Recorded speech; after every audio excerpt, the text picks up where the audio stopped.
To you by NBC bearing, भारताची पहिली bearing उत्पादक। हा जो दौरा आहे ह्या 231 जाती ज्या आहेत ह्या जातींना ह्या जिल्ह्यामध्ये न्याय मिळतो की नाही, प्रामुख्याने खरा हा आमचा उद्देश आहे। त्याच्यानंतर ज्या आश्रमशाळा आहेत या आश्रमशाळेमध्ये विद्यार्थ्यांना व्यवस्थित त्यांची व्यवस्था होते की नाही, शासनाने दिलेले अनुदान त्या विद्यार्थ्यांवर राहण्यासाठी, शिक्षणासाठी, युनिफॉर्म्स असेल त्याच्यासाठी त्याचा योग्य वापर होतो का नाही। त्याच्यानंतर तांडा वस्तीमध्ये ज्या शासनाने विकासासाठी जो निधी दिलेला आहे तो निधी योग्य वापरला गेलेला का नाही।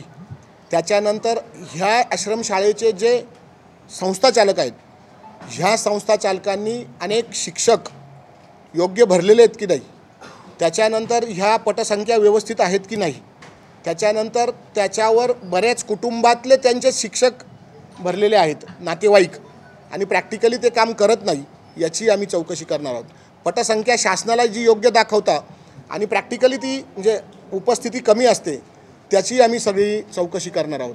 त्याच्यानंतर खास करून तांडा वस्तीमध्ये ह्यावेळेस आमच्या सर्व कमिटीने एक निर्णय घेतला आहे, एखाद्या तांडा वस्तीला जर 10 लाख 20 लाख रुपये आले त्याचा 5 लाख रुपयाचा रस्ता करावा आणि बाकी आम्ही असं सांगू की एक वाचनालय आणि एक व्यायामशाळा त्या तांडा वस्तीमध्ये द्यावी, जेणेकरून तांडा वस्तीतल्या विद्यार्थ्यांचं फ्युचर म्हणजे भविष्य हे उज्ज्वल होईल, शिक्षणामध्ये ते हुशार होतील आणि तांडा वस्तीमधील विद्यार्थी किंवा मुलं, तरुण मुलं हे कबड्डीमध्ये खूप सुंदर कबड्डी खेळतात, स्पोर्ट्समध्ये खूप चांगले आहेत, त्यामुळे त्यांना क्रीडांगण उपलब्ध करून द्यावा हा आमचा खरा समितीचा उद्देश आहे।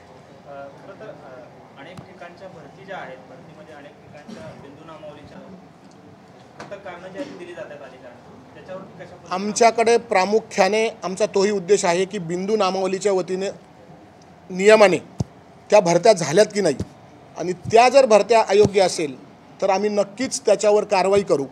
त्याच्यानंतर आम्ही त्यांची सुनावणीसुद्धा लावू, वेळ पडली तर त्या आश्रमशाळा बंद पण करू, वेळ पडली तर त्या शिक्षकाला जागेवर आम्ही सस्पेंडसुद्धा करू, वेळ पडली तर जर विद्यार्थ्यांच्या टोळीवरचं कुणी टाळूवरचं जर कुणी लोणी खात असेल आणि स्वतःचे घरं भरून घेत असेल तर नक्कीच त्या आश्रमशाळेवर आम्ही सर्व मिळून कारवाई करू आणि ह्या भटक्या विमुक्तचे जे विद्यार्थी आहेत किंवा हा समाज आहे यांना आम्ही सर्व मिळून हे सरकार आणि ही कमिटी न्याय देईल। अनेक प्रश्न जे आहेत ते स्वातंत्र्याच्या 75च्या निमित्ताने अनेक जे भटके समाज आहेत त्यांना कोणत्याही पुराव्याशिवाय त्यांना जातीचे प्रमाणपत्र किंवा व्हॅलिडिटी ज्या आहे ते देण्याचा निर्णय शासनाने घेतलेला होता, मात्र अनेक अशी लोक आहेत की त्यांना ते मिळालेलंच नाही, काही एजंटगिरी सुद्धा त्यामध्ये आपण कोणत्या आयोगाकडे पाठवलं ते? कशा पद्धतीने या एजंटगिरीला पाटील आपण कोणत्या आयोगाकडे पाठवलं ते?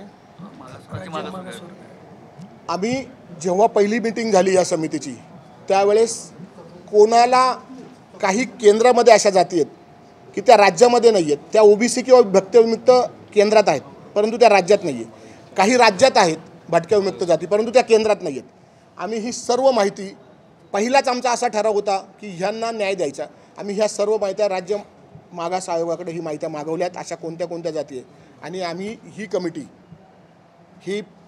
त्यांना नक्कीच न्याय देईल आणि केंद्राकडच्या जे असेल आणि राज्याकडच्या असेल त्यांना सर्वांना आम्ही ज्यांना आत्तापर्यंत 1975 सालापासून न्याय मिळाला नाही त्यांना आम्ही सगळ्यांना न्याय देऊ। आमचा पहिला अजेंडा तोच आहे की ह्या जातींना न्याय देणे। शेवटचा प्रश्न असा आहे की खरं तर अनेकदा लोकप्रतिनिधी म्हणून बोगस दाखले देखील काढले जातात आणि जे मूळचे त्याचे हक्कदार आहेत त्यांनाच वंचित राहावं लागतं, असं केवळ लोकप्रतिनिधी म्हणून नाही तर सर्वच क्षेत्रामध्ये नोकरी असेल किंवा उद्योग व्यवसाय असेल, तर कशा पद्धतीने याचे काही स्क्रुटिनीसाठी काही विशेष आमच्याकडे जर तशा तक्रारी आल्या कमिटीकडे तर आम्ही त्याच्यावर कारवाई करू।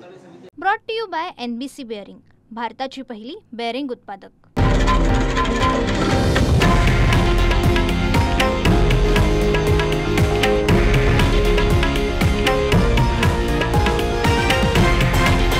हे आहे देशातील नंबर 1 न्यूज नेटवर्क आणि आपण पाहत आहात TV9 मराठी, एकमेव।